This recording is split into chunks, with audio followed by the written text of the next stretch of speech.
So really what you're looking for from sex is an experience of saturation. You're full of aliveness, of energy, of love, and the experience of a release, if you visualize it, is exactly the opposite to that energetically. It is an experience of being full, essentially bursting with something, and releasing it to empty yourself. So how did this happen?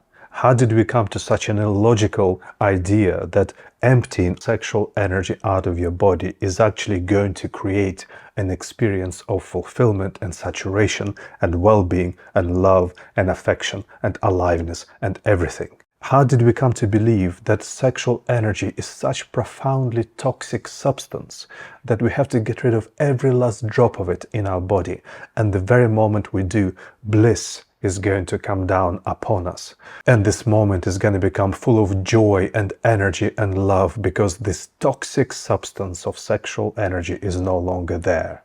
Now, it is not so much that we came up with that idea, rather it was never reviewed from the animal times. So this is an idea that was proposed in the early days of primitive sex science, when sex science was still in its very, very primitive stage. Very uncomfortable and very awkward, looking at the anatomical cross-section of a human body.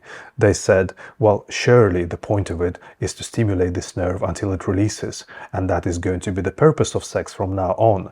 And since then, nobody has questioned it. We are basically using an animal tool, the same tool that animals use, to fulfill all our human needs and hopes and wishes and desires in our intimate relationships. That moment of releasing genital tension is going to deliver everything that is beautiful about your sexual connection with your partner. And why do we believe this? Because we are humans, because we need meaning, we need relationship, we need the truth.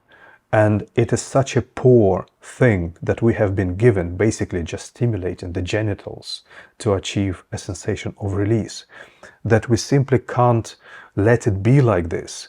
We have to adorn it with all the mythology and the lore and extra meanings and supernatural qualities.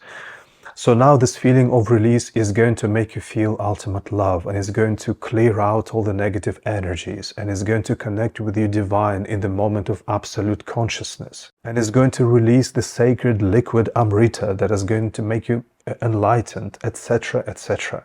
So the whole mythology has grown around the sensation of release, like, you know, it's going to do a million supernatural things for you. And then in that moment of release, we might feel that sense of aliveness. We might feel that sense of letting go and being in the moment and being present, and the sense of connection. Yes, we might.